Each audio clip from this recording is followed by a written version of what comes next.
Welcome to lectures number 17 on the Kuzari, on the Sefer Kuzari. We are in, excuse me, in the second essay, the Ma'amar Hasheni, and we are up to paragraph number 21 or 22. I'm going to start with 21 today.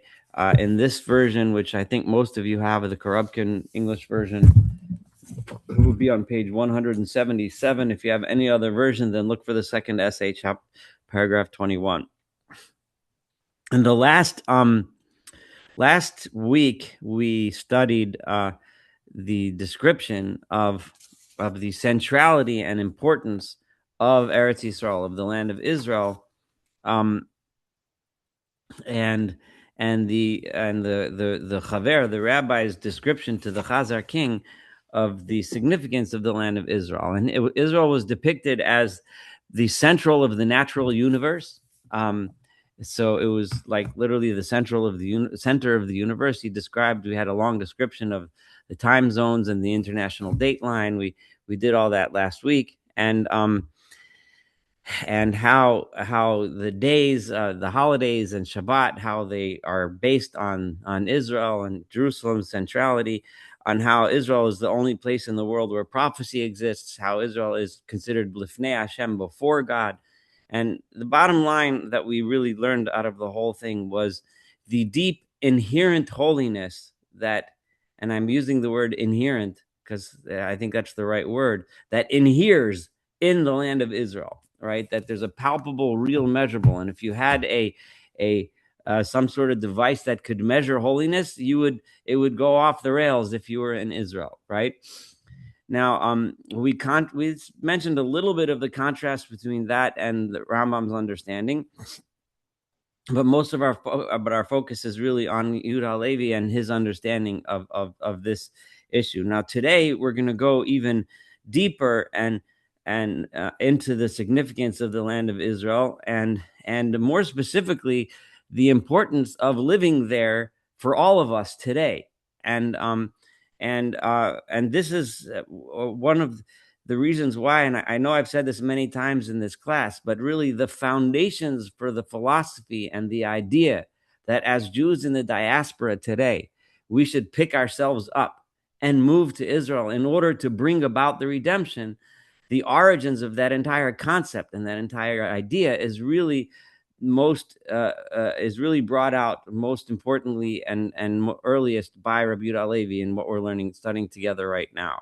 That's not to say that there aren't, of course, many other places many other writers that have written about the topic and the holiness of Israel. That, of course, goes throughout the centuries. There's plenty of places where that's discussed.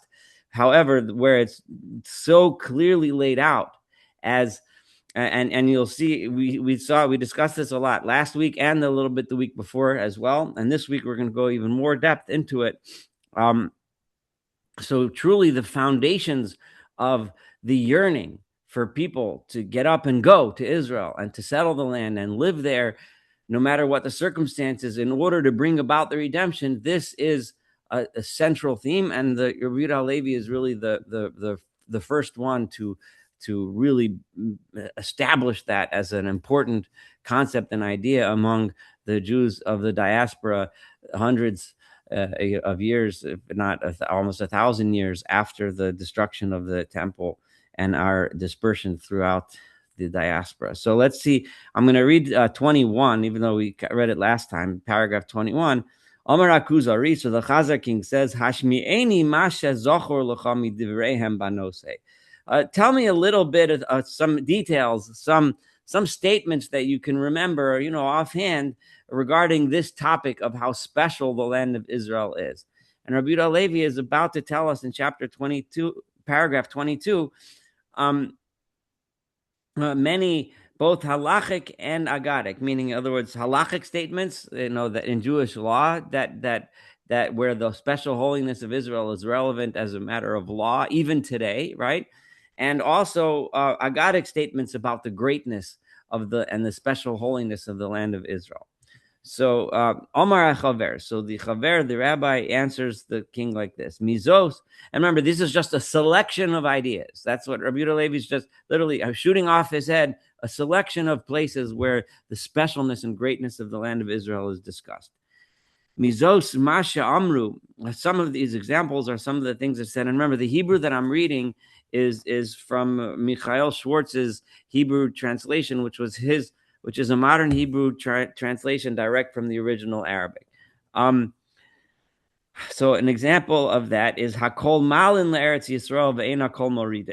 Anyone can be Mala, can bring others to the land of Israel, but not everyone can push others to leave the land of Israel. And this is referring to a specific situation, which he's about to say. And I'm sorry, I got to silence my phone. I'm sorry. You know what? I got to pause for a minute in order to take a call. So just give me 1 second. I apologize. So he was just mentioned, he was talking about the halachic statement of one person forcing or bringing someone else to Israel, but not out of Israel. It's referring to a specific situation of Vidinam, she'isham hamisoreves laleches. If a husband wants to move to the land of Israel, right? The halacha is that she's required to accompany him. Now, he's not allowed to force her, but if she refuses to go, he can divorce her without giving her the ksuba, right? Giving her the monetary compensation that's due to any divorcee. Now it's not the time now to go into all the details of this particular law, because there's all kinds of caveats and exceptions to the rule. But this is the general law, and the reason is because of the special importance of moving and live to the land of Israel to live there. So and the opposite would be kasher misarev ishlach zemi. So let's say the woman wants to move to the land of Israel, but the husband doesn't want to. Yotzivi Tenksuba, then we can force him to divorce her, and he has to pay her the divorce, the money that's due to a divorcee, so that she could move to the land of Israel. And the rabbis would force him to do that divorce if she's the one that wants to go. So it kind of goes both ways, right? So that's one halachic area where we see a special, how special it is to live in the land of Israel. Umasha Amru, and that which Chazal, the rabbi said, La'olam yadur adam be'eretz Yisrael v'afilu be'ir shagaru b'gayim. It's better for a person to live in the land of Israel, even if the majority of the people there are non-Jews, right? But rather than live outside Israel, even if you live in a Jewish community. So someone might say, well, I live in this beautiful community here in Brooklyn, New York, or Lakewood, New Jersey, surrounded by thousands of Jews, and there's a kosher restaurant in every corner and a beis medrash on every block, and 10 and 16 yeshivas to choose from, and schools for my daughters, and I can get every kind of kosher food you can imagine. If I go to Israel, whatever, it's not nearly as good. Well, I'm sorry, but that's not the way it works. It's better to live in Israel, even if the majority of the people there are not Jewish. Now, that would have been true in his time, where there were very few Jews living in Israel. But in our time, it's not that way anymore. In Israel, there's obviously more Jews than pretty much anywhere you can live in the diaspora. So Shekol Hadar Beretz Yisrael, and why is that? Because anyone who lives in the land of Israel, Dome Lemishi Yesh Lo Eloha, is similar to someone who has a God. V'chol Hadar B'chutz L'Aretz Dome Lemisha Ein Lo Eloha. But anyone who lives outside of Israel is comparable to someone who does not have a God. Rabbi, but just even Yes? the specific Gemara in Ketubah talks even about a city. So Hebron, for example, is absolute majority of non-Jews. Not Jews. Okay. Jews living there, but I think that is still applicable where there's even a city that is the absolute majority is non-Jews and Right. Yeah, and it would sorry. be better to live there than to live in America or somewhere else in diaspora, even in a heavily Jewish neighborhood.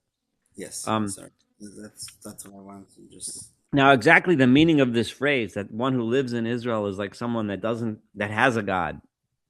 Someone that lives outside of Israel is like someone that doesn't have a God.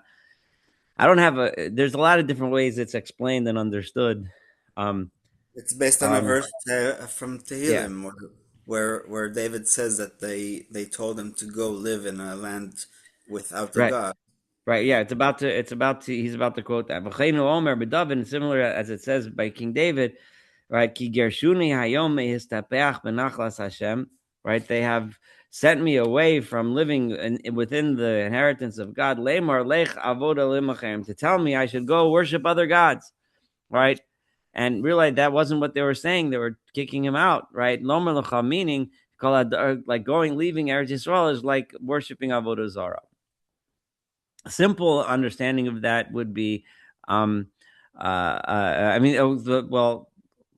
the way the Kuzari is understanding that is there's a special inherent holiness in Israel that when one is there, one is closer to God, right? And that holiness is not to be found outside of Israel, and therefore it is as if you're living not in the presence of God, right? Remember, the Kuzari is taking the position, or when I say, I mean, Rabbi Levi is taking the position that the inherent holiness of Israel brings you a special proximity, so to speak, to God.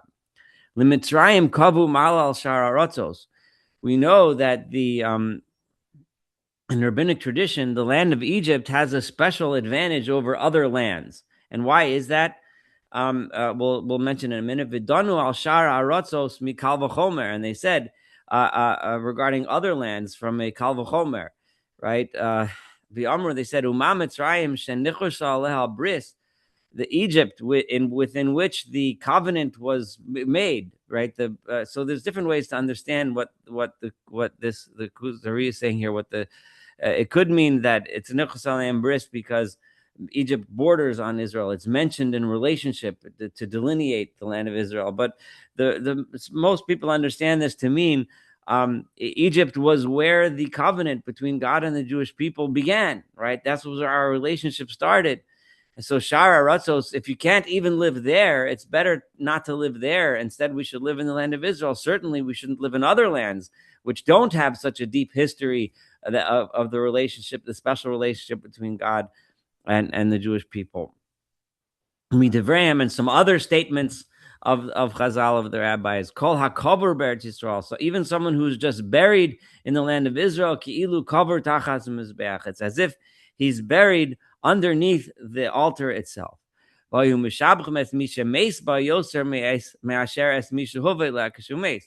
yeah, it's wonderful to have your body go there, but it's someone who dies there, meaning he went there during his lifetime and lived out the end of his life there, is much better off than someone who lives his life outside Israel and just goes as a corpse to the land of Israel, right? Because they said, you cannot compare someone that the holiness of Israel captured and enveloped him when he was alive, like someone who the special holiness of Israel enveloped him and captured him, so to speak, after he was only after he was dead. Yes, Arcane, more than that, Amru, they stated, regarding someone who had the opportunity to live there, to reside there, but decided not to. And he said regarding and he said, well, I could have went in my life, but I didn't. But he said, bring me there after I am dead. So he said, they said regarding him, right? In your lifetime, you said you made out my special inheritance, my special place, the land of Israel. You treated it as if it was disgusting to you. You didn't like it.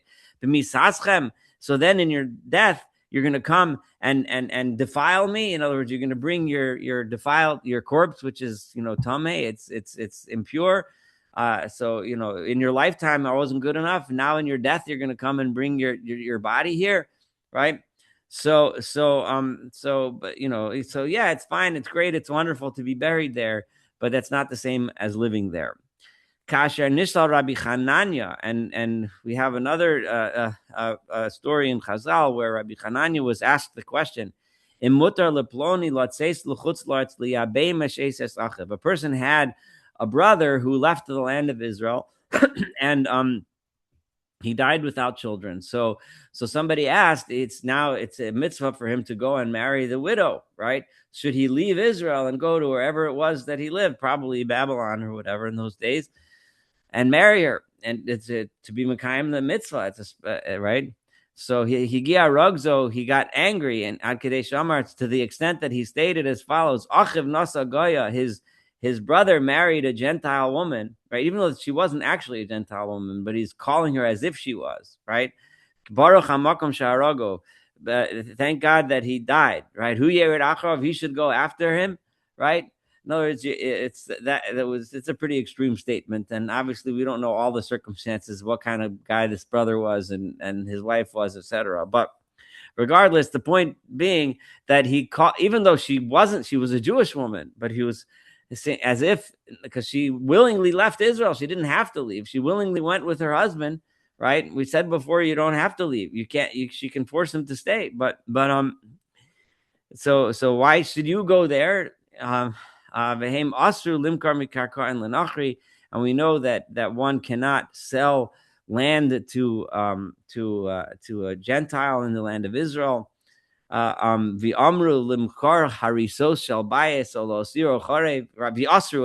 prohibited to demolish homes there, or to leave places not built and not developed. And tied to this and connected to this is that which they said, Ein danin dine knasos ela be'eretz Yisrael. All of the laws of fines, right? The fines that are the Torah established, for different kinds of circumstances. There's different fines, like the fine of kefil, the double payment that a person has to pay if he steals from someone else. Or there's a long list of fines. That part of legal law is only ruled in the land of Israel. That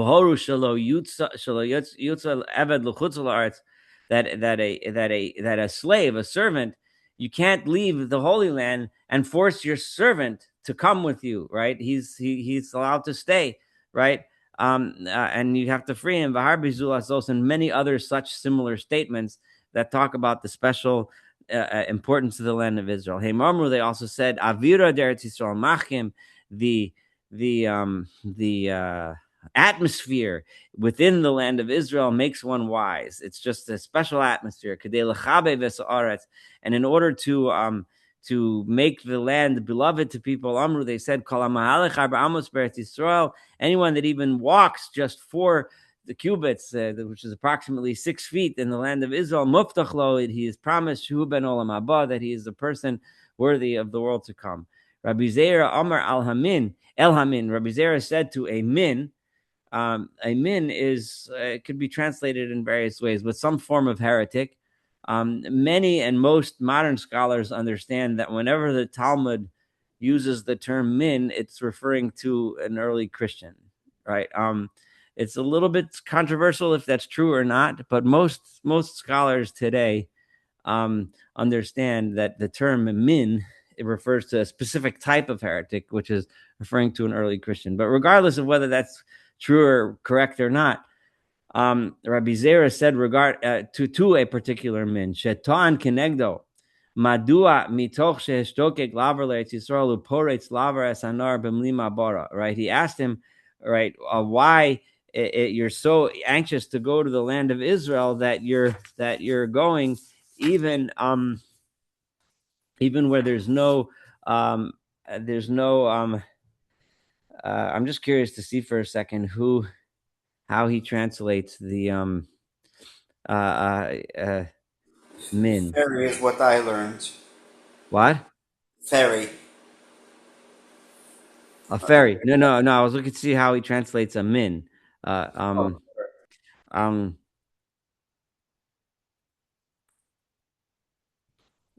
No, he just calls him a heretic, whatever. But he had no mabara is something that passes, that brings you across. So it could be a bridge, or it could be some form of way of getting across the river.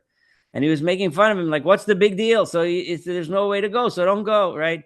So, and he said, Duchta de Moshe v'Aaron lo zachule mi yemar de, a special place where Moshe and Aaron did not have to the special zuchus, the special merit to live there. How do I know that I'll have the merit to live there? In other words, I should do whatever means I can to get there, because I might not have the special merit. So therefore, I'm going to do everything I can, even when it's not easy, to go. So these were just some examples of so the Khazar King asked him to for some a taste of some examples of things that the Torah, that Chazal, that the rabbis tell us about how special the land of Israel is. So he brought this as a selection. Obviously, there's a lot more, but this is a selection of how special and how important the land of Israel is. And all of these pretty much were referring to nowadays. So there's no temple, there was no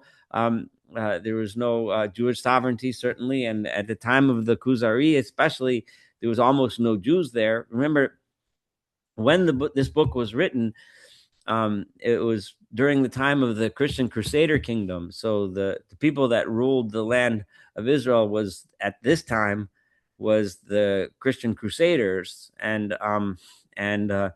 they pretty much, there was almost no Jews. They didn't allow any Jews into, certainly not Jerusalem, but very few Jews were living there at this time. So but still, we should go. We should want to go. We should do everything we can to get there. Fine. So this was his selection of statements of Chazal that describe how special and how beautiful the land of Israel is. All right. So now that we did this, so let's see chapter 23, and this is where the Khazar King has a very sharp rebuke for the rabbi, the Chaver, and you can hear in this an echo of, this conversation with the Khazar King, with the Chaver, is clearly Rabbi Yehuda Halevi is imagining himself as the Chaver, as the rabbi, and so he's challenging himself, right? He's putting a challenge to himself in the words of the Khazar King. Amar Kuzari. So the Khazar King responded as follows: Imkain, if this is true, so you just told me how important it is to live there. Rabbi Zera was ready to swim across the river to get there, right? A woman can force her husband to get. That's something that in those days is unimaginable. Women weren't allowed to force their husbands to do anything, right? But in Chazal, the law is she can make him go, right? So, right? You are being lazy. You are being negligent in something that the Torah tells you you're supposed to do. What are you doing here in Chazaria, having a discussion with me in my royal palace? You should be on a boat or donkey or whatever, however you get there, right? You're not on your way to that place, right? You're not making it the place where you live, and it's not the place where you're dying. When you go and may say this prayer, Rachem al Zion ki beis chayenu, God have mercy on Zion, because this is the place where we live. Ki beis chayenu, it is the home where we live, right? You believe, right, that this is the place where God's resting, his presence will return to. And even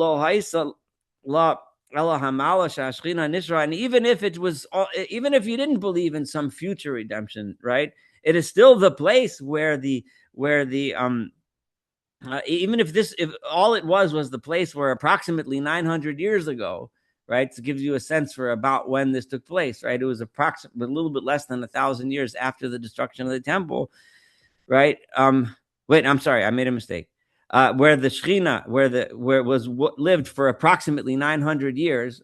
Sorry, the 900 years here is the approximately 400 plus years of the first temple and 400 plus years of the second temple. So approximately 900 years where both temples stood, right?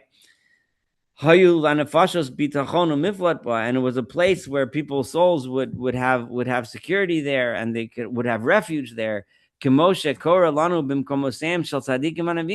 nowadays there's something special about being in the presence of a person who's righteous, a person who's holy among the prophets, right? And Israel certainly has that special significance. So Ma'agam Shehi Shara Shemayim, even more so, this is the place where the gates of heaven are there. Everyone, all the nations agree to this. You're not the only ones. Remember, this isn't a time where when when the world leaders got together, like now they're getting together in Davos, Switzerland. In those days, the world leaders got together. They were screaming and yelling and arguing and talking about Israel. That's what was going on then. The Crusades were going on then. The entire Europe was engulfed in a war with the entire North Africa and Middle East over Israel, right? So everybody agrees that this is a special place, right? The Christians, they think that all the souls go to Israel, and that's where they go up to heaven from.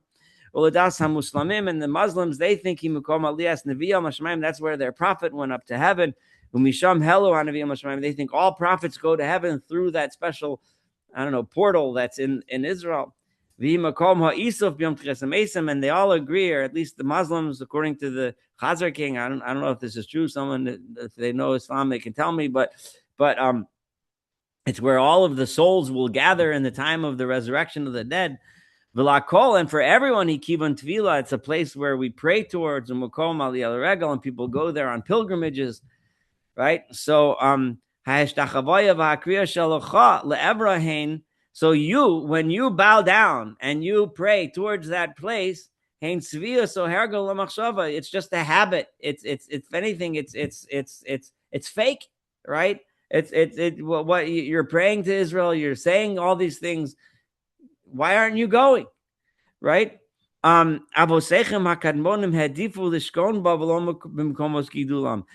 forefathers wanted to go there, and they didn't want to stay where they grew up. Obviously, the first one he's thinking of is Avraham Avinu, Abraham, who left the place where he lived and went to the land of Israel, right? But they would rather be strangers there, rather than be a member of the family of the club here. Here, where we speak the language, we know the culture and everything, but they'd still rather go there where they don't speak the language. They're not familiar with the culture. They're outsiders. They'd still rather be there.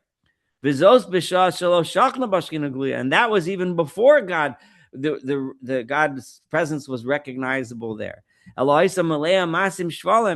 was a place full of people that were doing all kinds of terrible things. It was a time of idol worship and all kinds of terrible things, but still the forefathers went there. Was feeling they were worshiping idols and they were doing all kinds of disgusting things. Achem lo kivu, right? But nonetheless, their entire hope, their entire yearning was to be attached to this place. They refused to leave unless God told them they should leave. But other than that, Yaakov Avinu didn't want to leave Israel, even though there was famine. Right? Avraham Avinu only left when there was famine, when there's no, and when God told him to go. Otherwise, he never would have left. And we know how much the forefathers that did die outside, like famously, Yaakov and Yosef, asked that their bones should be brought back. So what's kind of everything you're telling me is fake? Go, right? Why are you sitting here? You should be going. So this is the next paragraph is a very famous response of the Kuzari, and it really encapsulates the feeling that Rabbi Yehuda Levi had. And as we know from history, if you remember from the first lecture, Rabbi Yehuda Levi did, in the end of his life, act upon this, and he did pick up and go, right? He did go to the land of Israel. It had a very tragic ending, but he did move, he did leave and go, and he just sacrificed everything to pack up his bags and go. So he says, Omar Chaver, says the Chaver, Nazafta bi, you have ashamed me, Melech HaKuzarim, king of the Chazars. You got me there. You're right. You're absolutely right. And then he says something that's really powerful. And these thoughts underlie a lot of Zionist thinking, and and a lot of ways. It's a way to understand a large segment of Tanakh, and I'm going to explain that and what I mean in a minute. And it's a source of let's talk about it. Let's open this up. I mean, this is going to open up some of the hard things between Israel, Jews that live in the land of Israel and Jews that don't, and it has its echoes and deep things today, right? So in the Torah, right, in Tanakh, we have several books that were written, right, during the early Second Temple period, right, when Cyrus had given the Jews permission to go back to the land of Israel, permission to rebuild the temple, and only a few Jews went, right? So the books that are famous, of course, the last three of the prophets, of the 12 minor prophets, Haggai, Zechariah, and Malachi, are three books of the prophets of the early Second Temple period, and of course the books of Ezra and Nehemiah, right? Those famous books from this time period. Now, when the Jews came, it's evident. I'm sorry, I just have to make sure. No, this is not something I need to worry about. Um, um, when the Jews of this time period originally went, right, it's clear from learning through these Sifrei Tanakh. It's really, if you really want to learn about this time period from the Tanakh perspective, you need to read those five books: Haggai, Zechariah, Malachi, Ezra, and Nehemiah. And it's clear that the Jews that went were a minority, right? They were not the majority. Most Jews stayed in Babylon. There was already a diaspora in other places too by then. There was already a diaspora in Egypt, possibly even as far away as Spain or Yemen, who knows? But certainly in Babylon and Persia, there was a significant number of Jews, and most of the Jews stayed. The Jews that went with the expectation that this was going to be the spectacular return to Israel that they read about in the books of the Bible. Like they're expecting a splitting of the sea and the splitting of the Jordan River and all of the incredible events of the book of Joshua, the conquering with the sun standing still. They're expecting, the fireworks and fire and brimstone and lightning from the sky and all kinds of things. They're expecting a big, beautiful temple and prophecy and everything. And what they got was nothing. They got there. Jerusalem was a ruin. They didn't even know how to build. To the extent that they could build, they were able to put up an altar, pile a couple of stones up and make an altar. They couldn't build, and the people around would make trouble for them and report them back to Cyrus, and Cyrus withdrew his support, so now they had no money, and the land was ruled by a bunch of brigands running around causing crime and problems and trouble, and all of the rich brethren that they were waiting for big donations from back in Persia were not coughing up any money or support, and Ezra and Nehemiah had to go back and try to get more support, and it was a mess, and it was not what they all wanted. It was not what they all thought, right? Eventually, we know they managed to build the second temple, but it never became what everyone hoped and dreamed it would be. It never became the ultimate redemption. Now, why is that, right? Why did the second temple why didn't it become the last and final temple, right? So there's throughout the Jewish literature, in those five books, you'll find references to people's lack of devotion, corruption, a lot of things that it's blamed upon. But what Yehuda Levi here is going to zero in on is why didn't all the other Jews come, right? Lay the fault of it at their feet, right? Right? If all the Jews would have come, when we're about to study paragraph 24, then it would have been that redemption. Now, certainly there are verses and there are things that you can get support for this view, right? But there's definitely other views and other ways to understand that episode in history. And when you learn through those Sfarim and Tanakh, you'll see a lot of the criticisms of, why weren't people so one thing is like the people weren't enough devoted. They didn't work hard enough. They didn't put into it enough. They were too lazy, too preoccupied with their own material needs and wants, too preoccupied with looking good to everyone else that was around there, too preoccupied with assimilating into the other peoples that were there. So Rabbi Yehuda Levi is going to lay that blame to a large degree on, if all the other Jews would have come, then they would have been given the surge of energy and they would have wanted to be devoted to rebuilding, and it would have ended up being the ultimate redemption. you can understand how a modern Zionist, right? I know pretty much all the people on this in this chat, I don't know, whatever you call it, in this lecture here now, we're all Jews living in the diaspora. Some people might be watching it from the land of Israel. So all of us are guilty of this sin of not going, right? Myself included. That's why I can say this to you, right? Now, but you can understand how a Jew in Israel today would think the same way, right?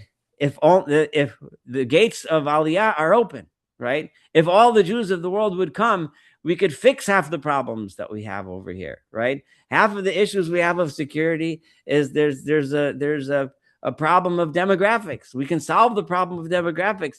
If I don't know how many Jews there are in the world, you can correct me if I'm wrong, but let's say there's 10 million Jews living in the diaspora. I honestly, somebody might know the number.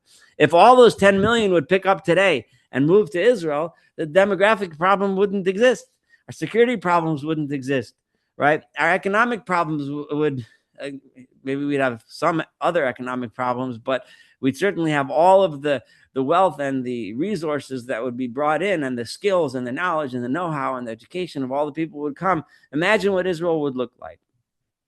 So, and it's remarkable taking a book that was written 1,000 years ago, describing events that happened 1,000 years before him, and now it's 1,000 years later, and this issue is still relevant, right? It's still relevant. I don't think that any other people in the world could have this kind of discussion, you know. So let's learn paragraph 24, and then I'm going to open for discussion the topic and see what people have to say. So first, let's see how Rabbi Yehuda Levi says. I gave you a little hint as to what he's going to say, but let's read it in his words. So Amar HaChaver, says the rabbi, the Chaver answers as follows: Nozafta you embarrassed me, right? Chet zeh, this sin. In other words, this sin of me not going to the land of Israel to live, hu asher mona et hashlomat havtochasu shel Elohim b'bayit sheni. This is what kept back God's promise in the second temple, the promise of the completion, right? The end of world history, which should have happened at the second temple. This is why. Ba'amro, when God made the promise, Rani b'simchi bas Zion, be happy, be joyful, bas Zion, daughter of Zion, he's quoting Zechariah. Remember, Zechariah was a prophet who said these words in the early days of the second temple, right? So Zechariah was saying, this Zion, this Zion, this rebuilding is it. This is the promise, or at least has the potential to be the be all and end all of redemption, right? I do want to make a little aside, because I made an assertion once, a couple times actually, in one of these lectures. I don't remember when, and I was very emphatic about it. But I'm going to use this as support again. That the idea that it's up to us to make the redemption happen is one of the most fundamental and foundational ideas of the Jewish religion, and we see that here again. Zechariah, the prophet, was saying, Rani v'simchi bas Zion, right? This is the redemption, right? And why didn't it happen? Because we sinned. Now, how you interpret the sin, right, is up to you. Rabbi Yehuda Levi is interpreting it because we didn't move. We didn't leave the comforts of Persia and Babylon, right? Had we left and had we all went, that would have been the redemption. Why wasn't it the redemption? Because we didn't go, right? So in other words, again, and we see this again and again and again throughout all of Jewish thought, 100%, right? It's up to us to bring the redemption. It's not up to some magic from the sky that's going to come flying down on a white horse and make it all happen. It's always up to us. So that's a very fundamental, foundational idea of Judaism, which is very different from certain other religions, right? But anyway, I had to say that because it's an important point. I think it's an important point. But let's get back to Yehuda Levi. Hadavar Heloki hayamuchan la'ashiva kever yishona, right? Godliness, the Spirit of God was ready to return everything back to the way it always was originally. Lu nanu kulam b'chefetz lev, let's say, if only the people would have went with full desire and full vigor and excitement to go to leave exile and come. Aval rak chelkam nanu, but only a few answered the call. Only a small portion answered the call. Rubam v'anechmadim shebahem, most of them, and especially the honorable ones among them, nosru bebavel svei rasam and akvifos v'yashi, but they were satisfied to live under the heel of the Persian Empire. They were satisfied to stay there where they had their houses, they had their livelihood, they had their bank account. Yeah, they were living under the Persians, but they've been living there for 70 years already. They figured out how to live under the Persians, and they were happy to stay, right? Below lazobes bateim ethasem, rather than leave behind their homes and their property. Ulai aleim himshel Shlomo biamro. However, it's regarding these people that Solomon said in Shir Hashirim. He said this. He was referring to them in a parable. Ani yeshena v'li bi'er. I am asleep, and my heart is awake. Bashena, what does he mean? Ramaz legalis. He's talking about galus. He's talking about exile. We're like asleep. Our hearts, uve'ernos halev, right? That our hearts know what the right thing to do, but our bodies are asleep, and we don't just do what we know in our hearts we should be doing, right? Right? Awareness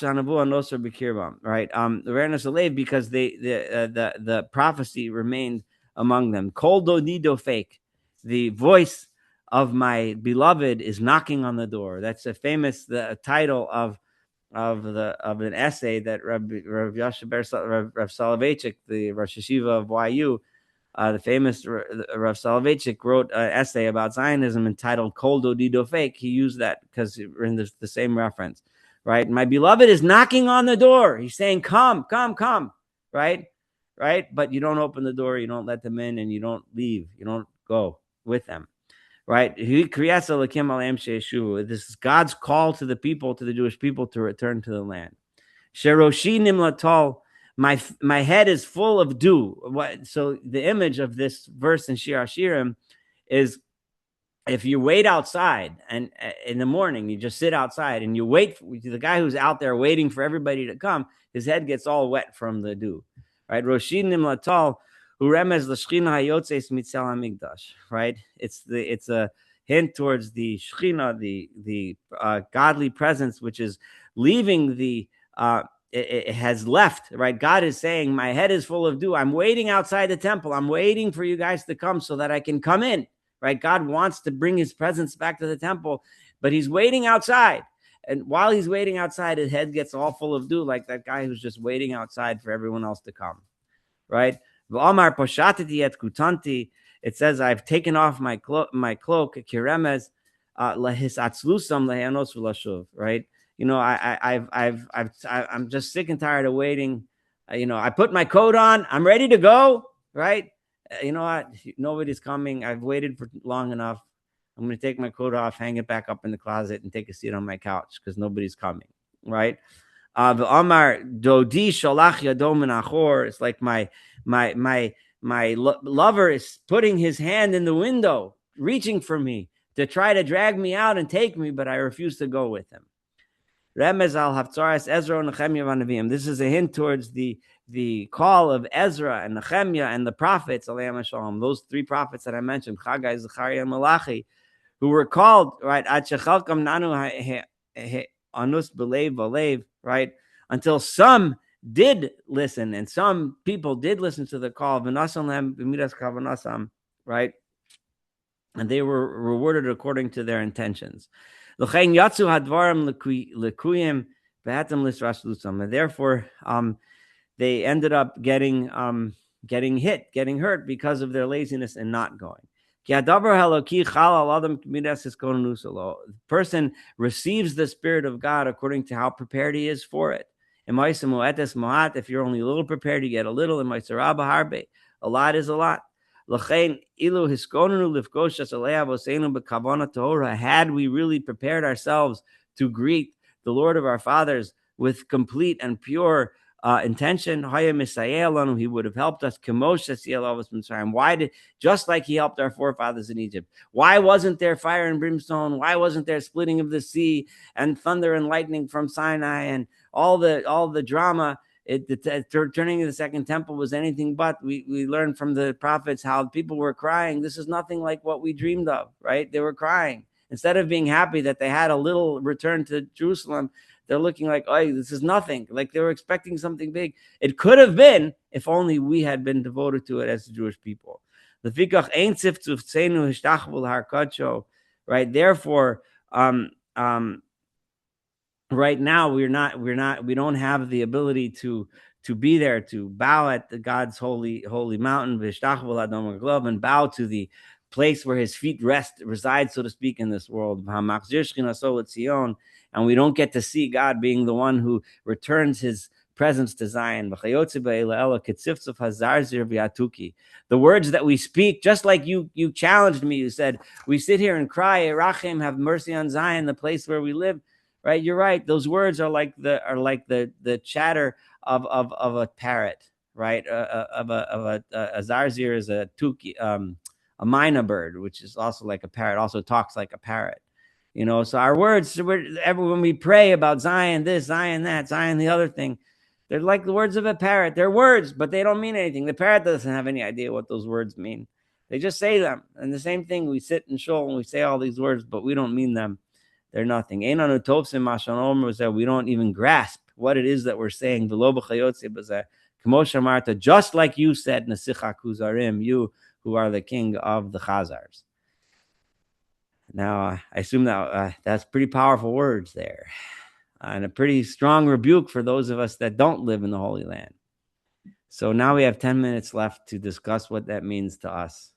So I'm opening the floor. I'm just going to say next week it's going to be a big change, a strong change in the discussion. We're going to leave the Zionist stuff out and we're going to go to a different topic. Well, not completely, but so that now is a good chance to talk about this. So I saw Jackie wanted to say something. Go ahead. I can't hear you. I think you need to unmute yourself. I think that one has to really think in terms of Halevi's time and our time, in terms of the fact that during his time, there was no communication between people, or very difficult communication between people in the land of Israel, where these people are special because they're there, and because they're there, they're special and they're educated, and they have a one-up on all of the rest of us based on what you were saying. But is it really the land itself, or is it the people in the land and the land that makes it such a special place? So that's, and let me complete that, so that if it is the people in the land and the land, communication with the people in the land by people who are not in the land really bridges the gap and makes you really part of the Jewish people in Israel. So that, for instance, now with communications, you can instantly talk daily with scholars in Israel. You can communicate, you can learn. You basically, as if you are there, you can actually do that. And you can have these people travel to you and you can travel there. So that basically there's a more interwoven connection between the diaspora today because of the way we can communicate as compared to decades and centuries before. So what I'm postulating is that we are bridging the gap to some degree, even though we may not be constantly there. Many of us travel there, many of us communicate daily, and it's as if we were there. So it's not as good, maybe, but I think in my mind, it's an improvement on his day. Well, I don't think he would disagree that it's good to be connected to Israel. It's better than not being connected, and it's good. And Rabbi Levi would agree. Obviously, he couldn't have imagined, the internet, but he definitely advocates and I think if you listen to last week's lecture, it's very clearly doubles down on the idea that there's an inherent holiness to the land itself. Right? Which can't be replaced other than by being there. It's different than Maimonides, right? Who understands the special holiness of Israel to be holy because of our relationship to it, because of the things that happened there, because of and so on. But Rabbi Levi clearly understands and advocates that there's a special holiness to the land. So the idea that there's such a thing as an inherent holiness to a physical object is an idea that Rabbi Levi is definitely believes in and strongly advocates.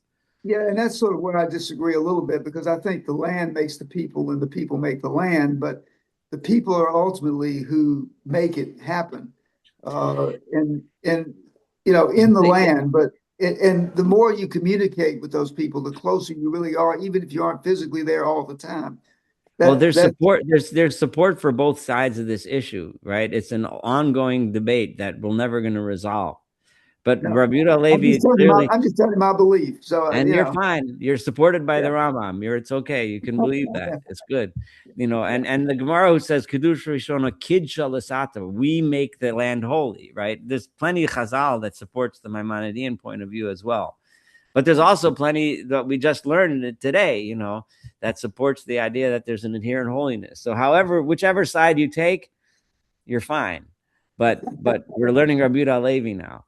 So Yeah, he I understand. I definitely, just wanted to bring up the other side. right. Right. Yeah. No, that's Okay. totally fine. It's totally fine. Yeah. I see the other hand. Jeff, you have something to say?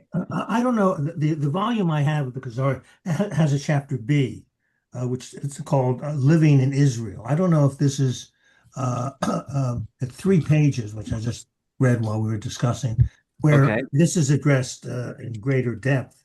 And Okay.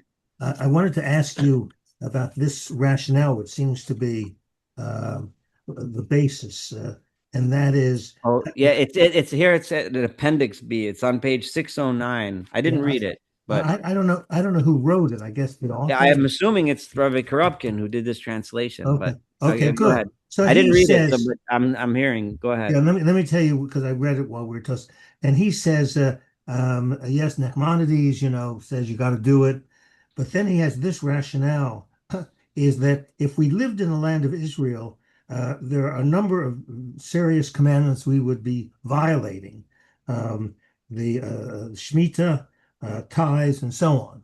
So that if people that are living in Israel, and then he says this, the latter commentaries understand that he advocates the lesser of two evils. Granted, it is improper to live outside of Israel, like Monty, okay, but better Okay. to violate a relatively lighter commandment. So, okay, so you're not living there, then violate heavier commandments of the various Israeli-based agricultural laws on a continual basis. So, Well, I just wondered what you think about that. I don't buy that. I mean, I'm glad I you. know I don't live in Israel, and so and I recognize I believe that as Jews that's where we should be. I'm going to say that right now. I believe in fundamentally. There are reasons why. I mean, I could tell why don't I live in Israel? Well, number one, I really couldn't make a living there the way I make a living. Now, someone can argue I can go there and I could open the fruit store. There's things I could do, of course, and I won't be hungry and I'd be, but I feel very fulfilled. And I think that what I'm doing in my life here is, I think that I'm accomplishing more here and for me, for my family and for the Jewish people and humans in general with the abilities and resources and skills that are unique to where I am. I can That's what hear I people told my argue with nephew me. this afternoon. Exactly that. Yeah, I mean, people could argue with me. People could tell me that I'm wrong, and they have a legitimate point. It's fine, but when I go to sleep at night, why am I not there? Now, I do hope, and I'm going to say this clear, straight out, that at the point in my life when I'm no longer contributing, hopefully, to study, to teach, I can do that anywhere, right? So those certain things, when I'm retired, I do plan on retiring and living out my end of my life there because at that point, with the contributions I make in my career and my and daily life, it will be different then. That's me. And there are times in history when our parents and grandparents didn't have that option. They just simply didn't have the ability to do it. Or it was dangerous, and they were scared to go, or the economics were so bad that you just couldn't do it. So there's different times we have different reasons. But in general, if I could rewind my life 50 years and do things over again, maybe I could have done it differently, but we can all kick ourselves at things we could have done differently, you know. If we really want to go back and think what we should have done, would have done, could have done, I mean, who knows, you know? But I think I don't buy that what he said there about the mitzvot sounds doesn't work, doesn't make any sense to me at all. I mean, so don't violate Shemitah. I don't understand. so keep Shemitah. That makes no sense to me. What do you mean you're going to violate the law? Go to Israel and don't violate the laws. It makes no sense. Well, but the Shemitah, I mean, they haven't observed the Shemitah Sabbath year's ties, right? That most people don't follow it in Israel. So there's a lot of literature about it, and there's a lot of great rabbis that explain. Either some people sell the land, Rav Kook sells. So if you want to rely on that, rely on that. Some people don't sell the land. There's all kinds of ways, but nobody tells you have to violate Shemitah when you go. There's plenty of books. You can read. I'm glad. And the other thing I want to quote from this explanation, where he quotes Rabbi Feinstein, says it's obvious that he's quoting, it's obvious that nowadays it is not an obligatory commandment incumbent upon each individual. So it's supposed to be obvious. Okay, so here's the thing. I'm not an expert in everything Rav Moshe Feinstein wrote, but Rav Moshe Feinstein is certainly a great man. He doesn't need me to say that. And he can write whatever opinion he feels is right. But the Kuzari, Rav Yehuda Halevi, absolutely did not agree with that, right? Now, there's plenty of rabbis with plenty of opinions, and you can find tons of them, and they're all fine and good for, and if you like them, great, go ahead. But we're learning Rav Yehuda Halevi, and Rav Yehuda Halevi 100% advocates going. Remember when he went to the land of Israel, he went to the land of Israel where the punishment for being a Jew in Israel was death, which is exactly what happened to him. He walked into Jerusalem out with a sword, done. That's what happened to Rav Yehuda Halevi. He was willing to do in order to live out the last moments of his life in Israel. So he would not have bought any of that nonsense, right? Because that's what he did. And Nachmanides, who you quoted before, also did the same thing. Nachmanides was like 80-something years old when he picked up at, I don't know, maybe late 70s, somewhere around there. I don't know exactly. Still young. Still young. When he packed up his bags and went to Israel, and you could still got daven in the shul that he founded, right? So they certainly believed exactly what they wrote, which is, and believe me, their sacrifices in those days, you can't even remotely compare to the sacrifice that any of us would make if we picked up and moved to Israel today. I mean, not even remotely make a comparison, right? The trip alone, forget about when you get there, just the trip. Then you're taking your life in your hands, just getting on a boat to go. Nowadays, you get on an airplane, it costs you a few bucks, and you get on a plane, you're done. It wasn't easy. They had malaria. There were a lot of things that took people down. It was amazing. The interesting thing is that I've met some people in Israel that are really, have done things to move there and still maintain their livelihood. There was a radiologist that did the night shift, in the ERs in New York, and did that while he was there. There were people that were business people, stockbrokers that I met, people that ran mortgage companies in St. Louis and so forth. These people just basically ran their businesses from Israel and had a few people that helped them and would go back periodically. So I guess if you want to do it in certain situations, if you're in that situation, you could do it.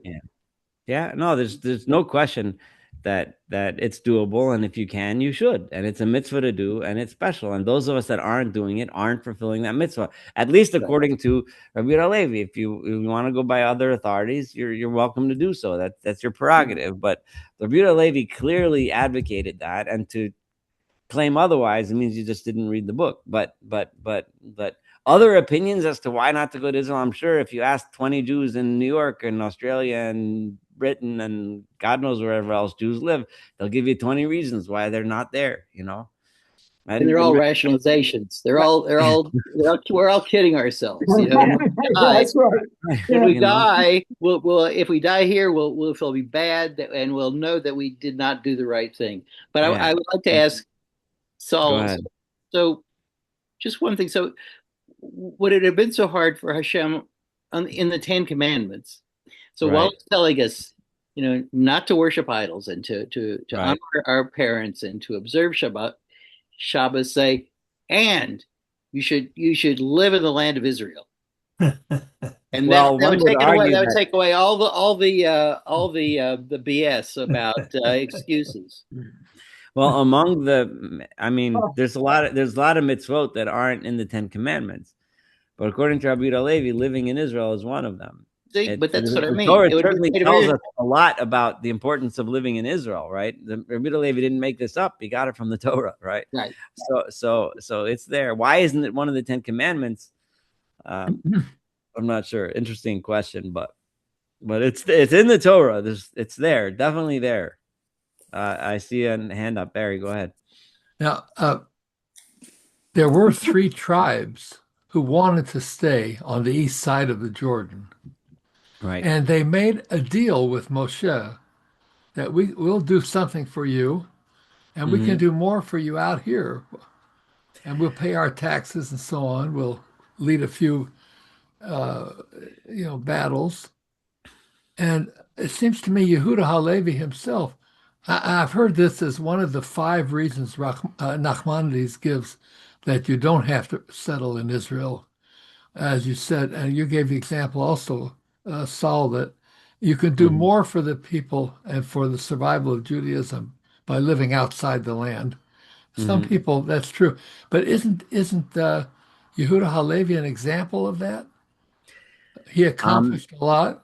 So much outside of the land. Yeah, Right. maybe that's that. But he didn't answer that, right? He did, No. but his specific answer to the Chazar's question, right? And we have to read into every answer that the Chaver gives as an answer that Rabbi Yehuda Levi is himself giving, right?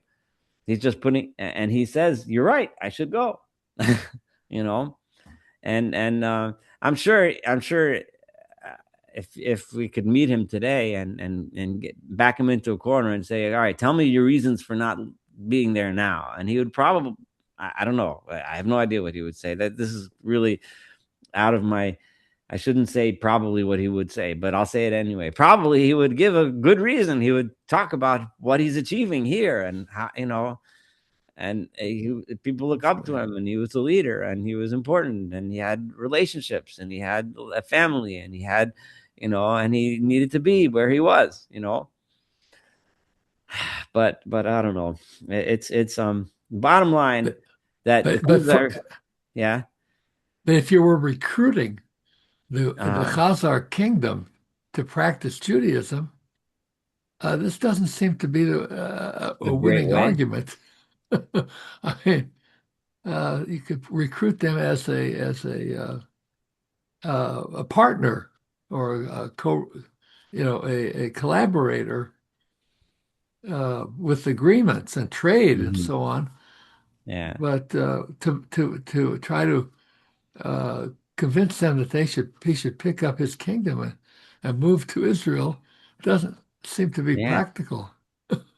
Yeah, well, the king already took the plunge. Too late, right? Okay. He already converted by this part of the book. But yeah. All right, well, there's obviously a lot to talk about. It's an important subject, but it's fascinating in a lot of ways. I hope you guys enjoyed it. Next time around, we're gonna have a very different view. I'll give you a little hint of carbonot, of sacrifices. Very different approach than the Rambam had. So we'll be talking about that next week. I look forward to learning together with everybody. Have a wonderful evening. Thank you very much. Thank you, Saul. Thank you. You're welcome. Bye-bye. Thank you, Saul.